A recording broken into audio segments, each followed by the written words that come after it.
They look similar, but they are complete opposites. If you were dropped in the middle of a frozen white wilderness with nothing but a compass, you might think it doesn't matter which pole you're standing on. But that assumption could be a fatal mistake. At the top of our world, polar bears roam the ice, hunting for seals. At the bottom of our world, you will never find a single polar bear, but you will find millions of penguins. The Arctic has been home to human civilizations for thousands of years, with bustling towns and ancient traditions. Antarctica, on the other hand, has no permanent native population and was only even seen by human eyes for the first time just over 200 years ago. Antarctica is colder, it is windier, and it sits thousands of feet higher above sea level than its northern counterpart.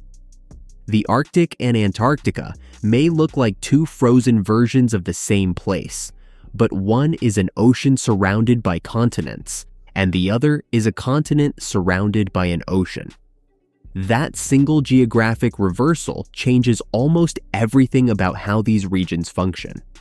This one fundamental difference in Arctic versus Antarctica geography explains the extreme temperature gap, the vastly different animal kingdoms, the history of human settlement, the way the ice behaves, and why climate change is affecting each pole in such startlingly different ways.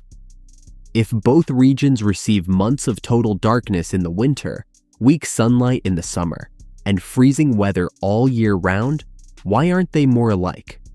To most people, the poles are just grouped together as the cold ends of the Earth, but they are structured in fundamentally opposite ways.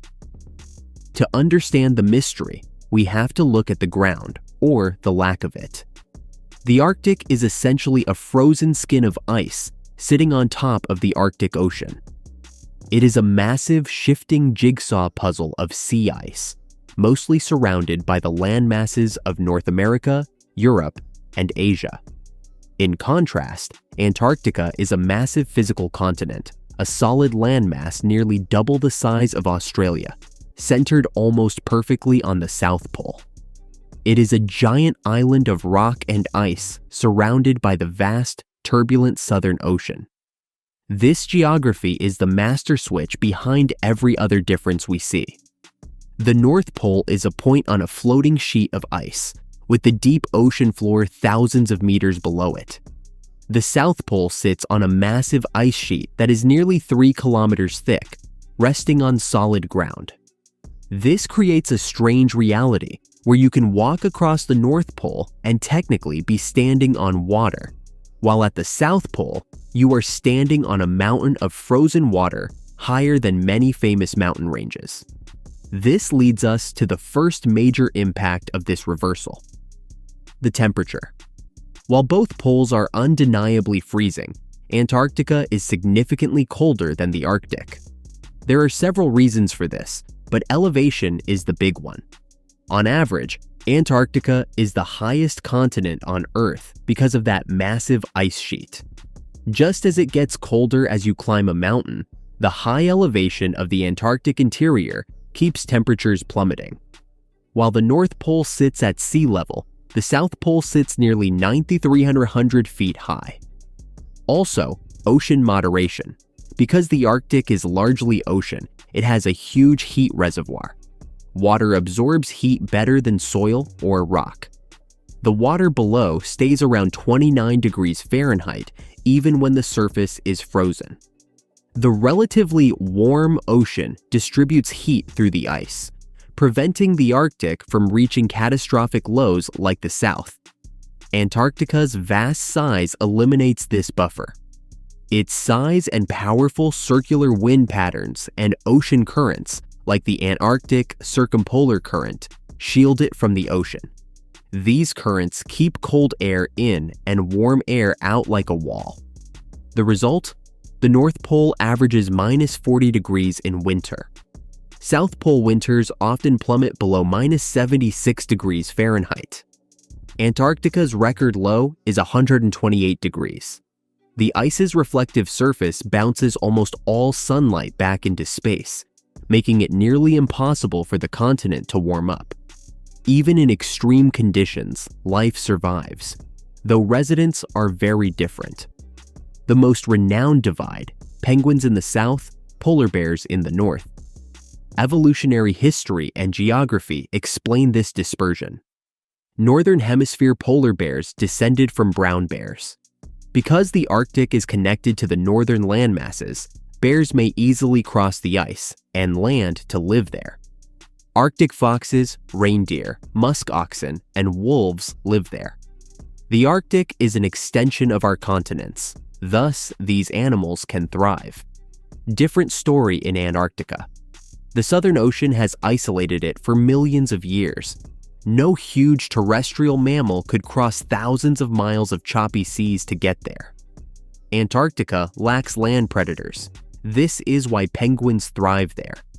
They became flightless because they didn't have to worry about bears or wolves chasing them on the ice for millions of years. They exclusively face water hazards like leopard seals and orcas. Bringing polar bears to Antarctica would be a slaughter. Without the inclination to flee terrestrial predators, penguins would likely die out soon. This physical separation also explains the two poles' uneven human history. The Arctic ecology has included humans for 20,000 years. Inuit in North America and Greenland, Sami in Northern Europe, and Nenets in Russia have rich civilizations and advanced cold weather technologies. More than 4 million Arctic residents live in cities, attend universities, and operate huge companies. Airports, roads, sovereignty. This is absent in Antarctica. The remoteness and cold prevented natives from living there. No cities, permanent residents, or native children are born. High-tech research outposts in Antarctica house temporary scientists and support workers. Summer population is 5,000, winter 1,000. Tourists, not residents. This political divide intrigues. National borders are Arctic.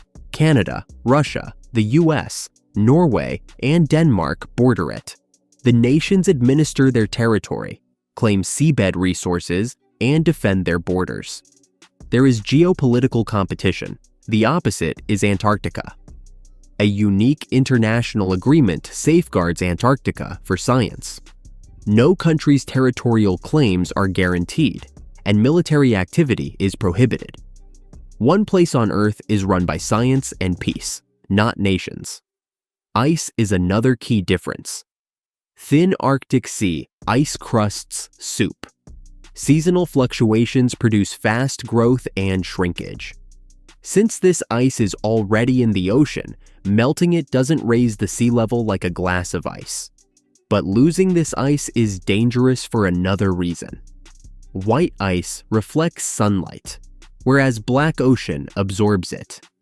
Warmer water melts more ice, creating a feedback loop that warms the Arctic nearly 4 times faster than the rest of the world.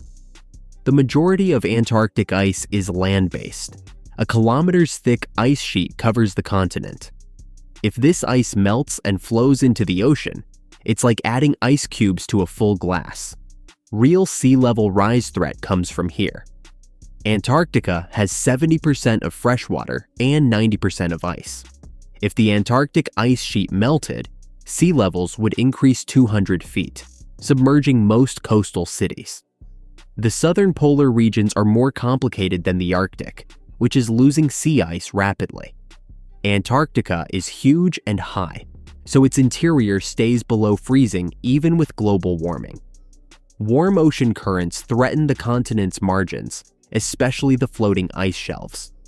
When these shelves weaken, massive glaciers behind them can slide faster into the sea. While the Arctic is losing summer ice, Antarctica is fundamentally changing as its massive plugs of ice are degraded. Why does any of this matter to a temperate climate resident? Because the poles cool the Earth, it matters. Differences in structure cause distinct failures. The Arctic's increasing warming is causing more intense heat waves and storms in the US and Europe. Antarctic changes are the main cause of long-term sea level rise that will redraw our world. Arctic and Antarctic frozen caps differ. Both are geographically opposite. The land and sea are intertwined at one maritime crossroads of cultures and nations. Other is a silent frozen fortress of rock and old ice, separated by the world's wildest oceans. Ice, climate, animals, and human history reflect this fundamental reversal. North and South poles are frozen seas and land, respectively. As the Earth warms, the Arctic may become a more open ocean, allowing new commercial routes and affecting the lives of millions. The changes in Antarctica will continue deep beneath the waters and on the high plateaus, but they will affect every shoreline worldwide. Which pole will change the most is less important than how the changes at both ends of Earth will affect everyone in between. Which distinction between these universes astonished you most? Was it the North Pole floating on an ocean, the tremendous temperature difference, or the fact that polar bears and penguins live worlds apart?